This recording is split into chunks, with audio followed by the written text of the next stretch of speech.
கிட்டத்தட்ட 3 மாசமா 70K நான் டிஜிட்டல் மார்க்கெட்டிங்ல இன்வெஸ்ட் பண்ணியிருக்கேன். ஆனா இப்போ வரைக்கும் எந்த ஒரு ப்ராஃபிட்டும் எனக்கு வரல அப்படின்னு ஒரு கிளைண்ட் என்கிட்ட சொன்னாங்க. அப்படி என்ன அவங்களுக்கு ப்ராப்ளம்னு அனலைஸ் பண்ணி பார்த்தா தான் தெரிஞ்சது.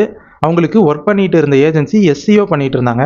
இங்க ப்ராப்ளம் என்னன்னா, அந்த கிளைண்ட்டுக்கு எஸ்சிஓ பண்றது இல்ல, ஆனா எஸ்சிஓ தான் பண்றாங்கன்னே அந்த கிளைண்ட்டுக்கு தெரியல. ஸோ இந்த வீடியோல எஸ்சிஓக்கும் பெய்டு ஆட்ஸுக்கும் என்ன டிஃபரன்ஸ் இருக்கு அப்படின்றத டீட்டெயிலா எக்ஸ்பிளைன் பண்றேன். ஃபர்ஸ்ட், இந்த எஸ்சிஓன்றது ஒரு லாங் டேர்ம் ப்ராசஸ். அதுக்கு நம்ம மினிமம் 3 to 6 months கண்டினியூவா ஒர்க் பண்ணாதான் அதுல இருந்து சின்ன லெவல்ல ஒரு ரிசல்ட்ஸை பார்க்க முடியும். ஆனா இதே பெய்டு ஆட்ல இருந்து நீங்க ஆட் ரன் பண்ண டே 1ல இருந்தே ரிசல்ட்டை பார்ப்பீங்க.